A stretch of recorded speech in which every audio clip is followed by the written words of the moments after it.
So, Mary, I'm getting a lot of different things that I'm thinking of here, but for someone to do all these hateful things and try to stop you from speaking, what is there something that if you were to tell the public about him that would just blow him up, ruin him completely? Is there something like that that you know? Is that why he has this vendetta against you? Is that why, you know? It maybe that is why, but although that is true, I would never do that Okay. because that's not my job and it's not my place.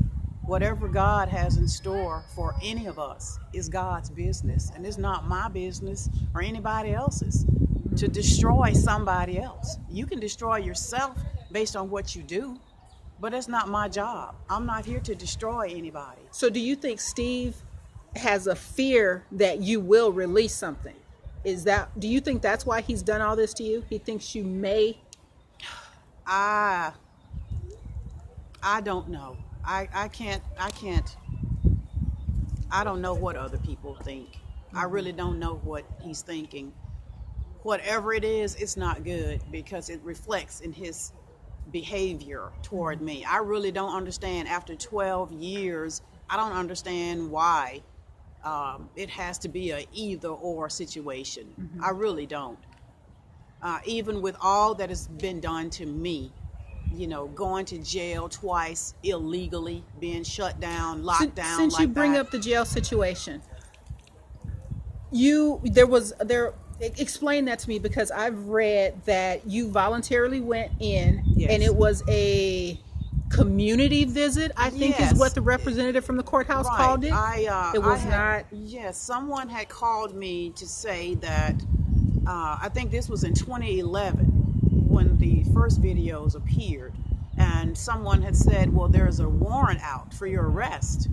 And me, I like meeting mine head on.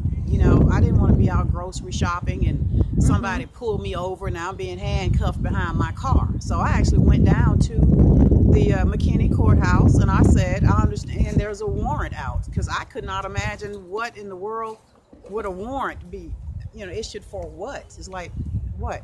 So I actually went down there and the lady said, well, I don't think so, but just wait right here. So I waited there for about 15 minutes. And then I look up and here comes 5 policemen. 5, you would think that I was in there to, blow the place up or whatever. 5 police officers coming toward me. Ma'am, you're going to have to come with us. And I'm like, you don't know whether to laugh or scream or what. It's like, for what? But after I got back there, I found out the warrant was for non-payment of child support, which was illegal because I was never ordered to pay child support. So how can you put a fake warrant out? Don't you need a judge to do that? I don't know. I'm asking. I don't know. How is it that you can arrest somebody for doing something that I was never ordered to pay? Now, the person that was ordered to pay the child support never paid. So it's like, okay, we got a reverse going here. You were ordered to pay it and you didn't pay it, but you didn't go to jail. But I was never ordered to pay it and I'm in jail. But I think that whole thing that's when the gag order lawsuit appeared. I think that was just a ruse to get me in jail so that document could be put together. And it was brought to me. I'm sitting there waiting to get bailed out. And while I'm sitting there, the constable walks up to me and hands me the gag order lawsuit. So it's like, you really went through all of that to have me arrested on a false charge just so that you can walk in here and have your lawyer 30 pages. I'm sitting there already tripping because I'm like, why am I in jail? Here comes 30 pages of a lawsuit, a gag order. It's like, why? So that's a lot to move on from, because after that, it's like, whenever I see a police car now, or a police officer, or a judge, or whatever, there's anxiety, there's panic, because I feel like I felt back in that day that I was totally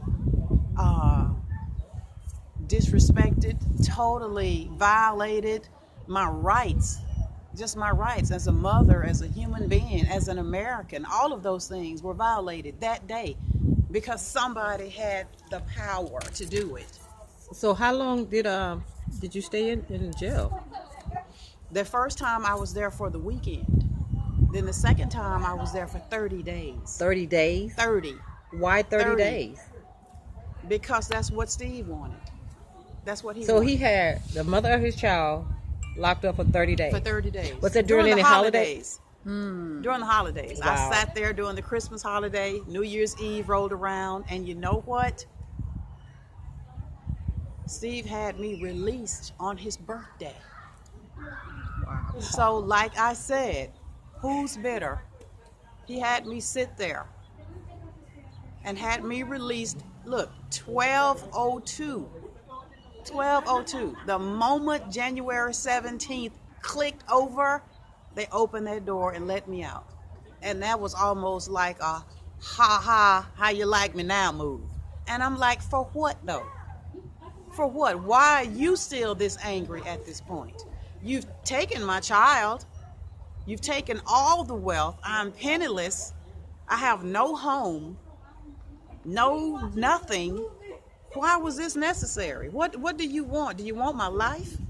Do you want me in the ground? For what? I want to know that answer from the both of them. I want to know. What's this barrage on Mary? So Why? you are willing to sit down and talk with both of them? Always. I have always. From Okay. day one. In light of everything that happened. In light of her coming into my house. My marriage. Always. For the Wait. sake of my baby. You said she came into your marriage, so she was there. She was like a other woman or something in your marriage. Of course. So he's been dealing with her for quite a long time. Oh, for years.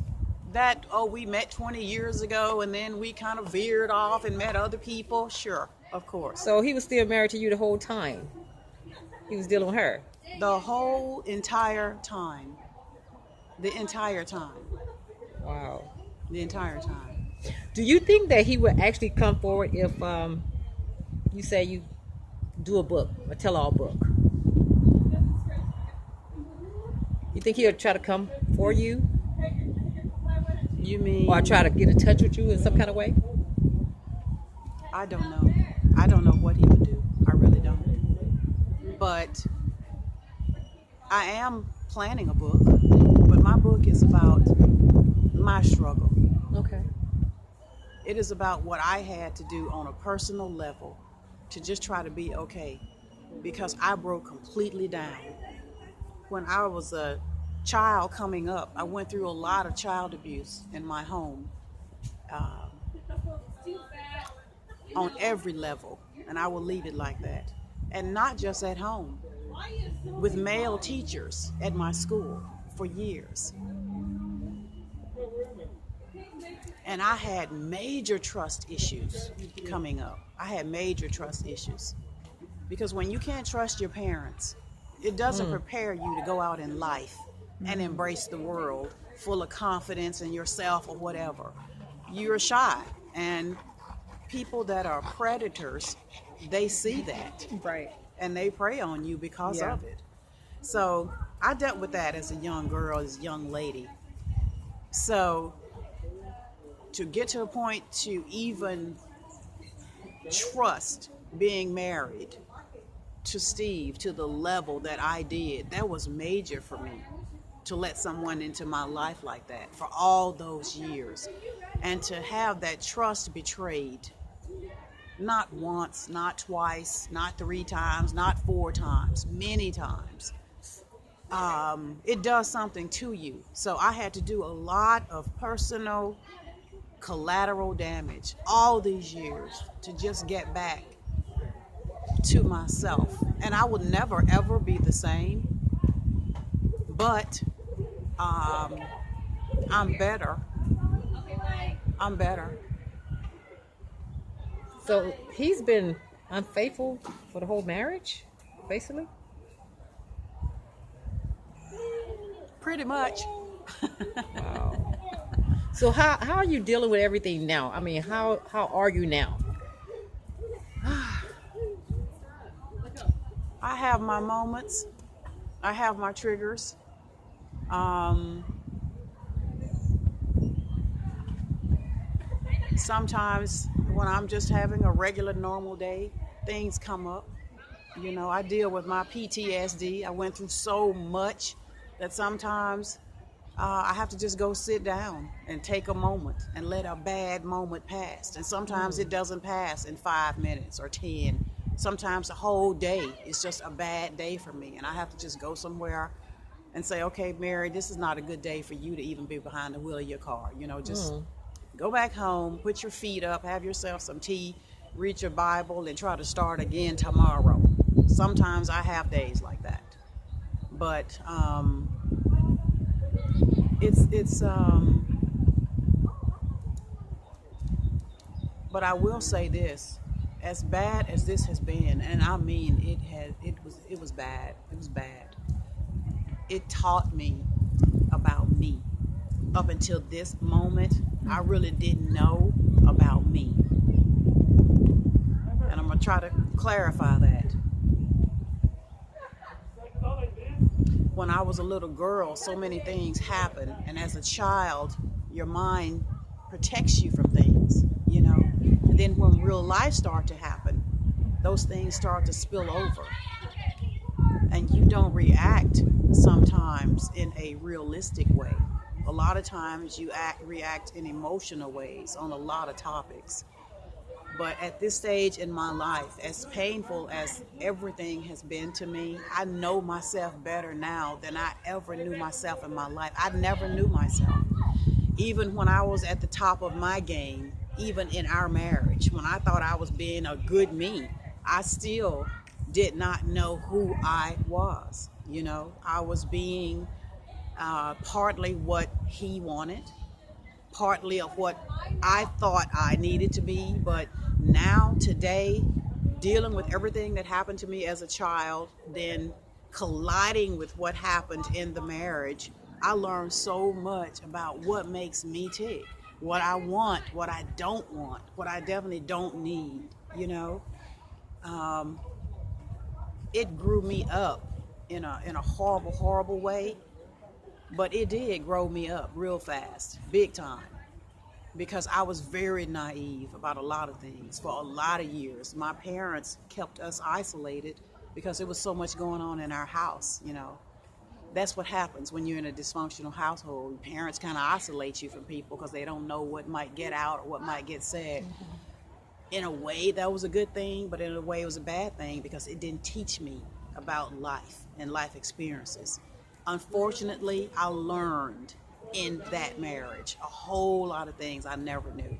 And I was so naive and I was so trusting about so many things. But now, at this stage in my life, I know so well about what I want, what I don't want, the type of girlfriends that I should have or not have, type of business associates, you know, the type of friends, the type of boyfriends, the type of guy that you marry, the type that you don't marry, you know. So um, I'm very well educated now about me, and I can say that more than any, right now, more than at any time in my life, you You know. seem pretty strong for the things that you have been through.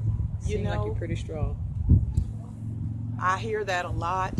Sometimes when I was going through it, I didn't feel strong at all. I didn't feel strong at all, but I guess I had to be because it's a lot, and it's so much more people don't know. It's so much more. Just the little stuff people see on YouTube. Oh, that's nothing.